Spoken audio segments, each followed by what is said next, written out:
Love, Lust, Lockdown and Tantra Workshops. Today I'm talking with Marianne Power, bestselling author of Help Me, and we are going to be discussing her fascinating, funny and really, really important book, Love Me. Marianne, thank you so much for being here. Pleasure, thank you for having me. You're very, very welcome. We're going to be diving into the meat of this interview, and in particular the stories that I really want to hear quickly. But for the people who haven't yet read Love Me, can you give me an idea of what the book's about and why you chose to write it? So, thank you for the lovely introduction. Love Me, One Woman's Search for a Different Happy Ever After. That's the kind of, that's the subtitle. It's about me turning 40 and on the tail end of yet another romantic disappointment and having this real moment of like despair, but also confusion about why this path that so many of my friends have gone on of, meeting someone, settling down, having kids, why I never seemed to go down that path. And then the question under that was like, do I even want to? Because so many other things in life that I wanted to do, I've really done. And so this was this thing almost that I felt like I should want to do, but kept not doing it. And so the book starts with me asking the questions of what does a happy, full sexual life look like for a single person in their 40s? Because I hadn't seen examples of it. We've all been so exposed to like the miserable spinster idea, or the kind of single girl that's sleeping around too much, but it doesn't end up so well. And these sort of extremes. I was like, what does a full, happy sexual life look like as a single woman? And at that point, I've been 40 and I was single for most of my life. I'd have these sort of short relationships. Mostly I now realise, because I thought that's what you were meant to do. Yeah. But it didn't. While I seemed to be very ambivalent about partnership, I did really want to have gorgeous sexual experiences.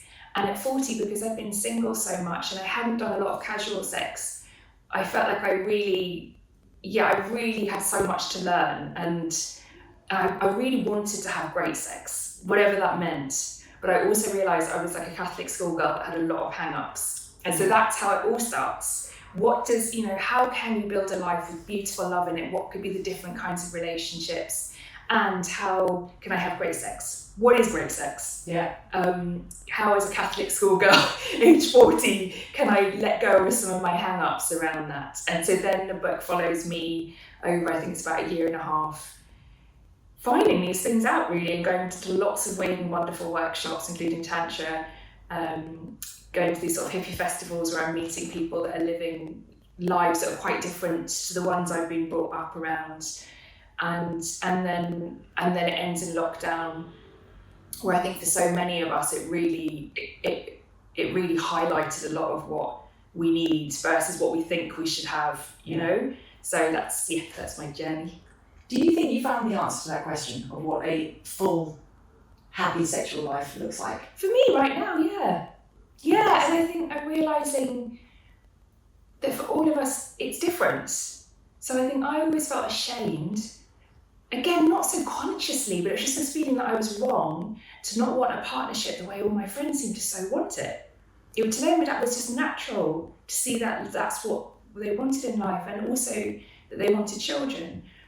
I didn't really ever have that feeling, and yet we live in a society where that is still, particularly for women, I think, part of, you've been chosen by someone, and it's really part of something we're expected to do. So there was this real confusion about, I'm not doing it, is it because no one wants me? That was for years I assumed it was because no one wanted me, and I didn't quite realise that when they had wanted me, I'd run away. Yeah. So sometimes, the narrative that as a single woman, most of the idea is you haven't been chosen. And I had sort of internalised that idea. And again, it took me a little while to go, but when you were chosen, you didn't like it. And it wasn't that these people weren't great. They were really lovely humans. But something about that path wasn't a good fit for me. And for some people, it really is a good fit. So we're all, we all have our different needs and temperaments, and that will change throughout our life. So right now I'm 47, so I'm kind of a few years on from where I started the research for the book. And right now, my life is not perfect by any means, but it is a full, happy sexual life. You know, and happy, I say happy in the way that sometimes I'm happy, sometimes I'm not. Sure. You know, like just that there isn't ever one, one thing that's the magic answer to everything. I'm still me and human, but I have actually really created a life that I feel very happy in, and I feel reflects me, and I have very close relationships that also allow me space and allow me to be the kind of person that sometimes needs to just close the door. And some of those relationships are sexual, some of them aren't, and that actually isn't even on a hierarchy. Like I've learned more and more to just let relationships settle into whatever they're meant to be, you know, and just let them be. So yes, I would say in terms of what I set up to do at the beginning of the book, I really have done it. I love that. I love that idea that those relationships aren't different to each other. Yeah. That every relationship is different to each other, but they're not on different. They're levels. Equal, and so sometimes, at the moment, I describe my life as being one of friends and lovers, and sometimes when someone will ask me, "Are you seeing anyone?" and I'll say, "Well, actually, I'm seeing a few people." There's kind of all these questions of, who do you like most? Is there, what do you think is going to happen with that? And I realised how much, again, in society that we, especially when it comes to romantic or sexual connections, we're very desperate to kind of find out what it is and does it have a future. And I have found it a huge relief to not be trying to put everything in those boxes. Yeah. And let it be how it is. And for some people that doesn't feel good because they want the certainty of understanding what it is. But for me, I've realised it feels really nice for me to just let things be how they are. And actually some of the lovers that I have, I've known for years now. So it's not like, I think again, we have this binary idea of you're either in a committed relationship or it's casual, meaningless sex. And I have found that there is so many other ways to do it. Yeah, because you talk about people wanting the certainty of knowing what it is, but actually that process of compartmentalisation is not knowing what it is, it's forcing it into a certain position. That's exactly it. And then being livid one day when a human being isn't quite conforming to what you had decided it would be. Doesn't quite fit in the box.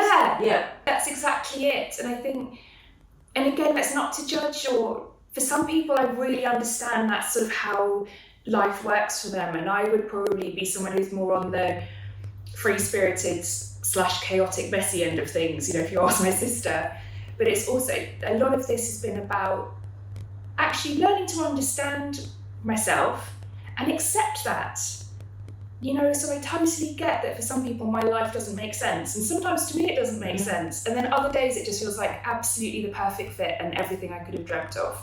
And I think with all of us, a lot of this journey, my mum hates the word journey, but a lot of this journey was about trying to understand myself, what I really wanted and needed.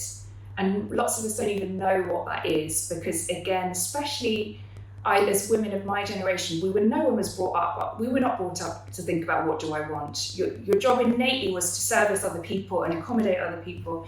And so that takes a lot of time to think, what do I want? And then there can be also that reaction of like, but I should want something different. Yeah. Which I thought, you can't just want sex and freedom. You can't, that's immature.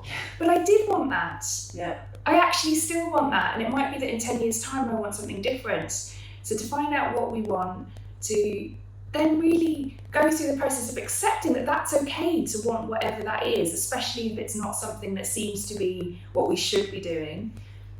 And then, of course, there's the whole process of actually, oh my God, how do I go and make that happen? Yeah. And I have found that through my Tantra workshops and festivals, and I found that as soon as you actually make that step into different worlds, it's really scary, but then you suddenly realise, oh my God, there's people living all kinds of lives, and it is not like they're these way out people that are so different to me, because again, I think I had boxed out people that lived alternative lives as not being like me. I'm a good girl and I work hard and all that, and I would have put them into like the hippie box. And of course, now that I know them, like, no, they're humans living different, and it's normalised everything, which is great. Yeah. Thank you. I love that.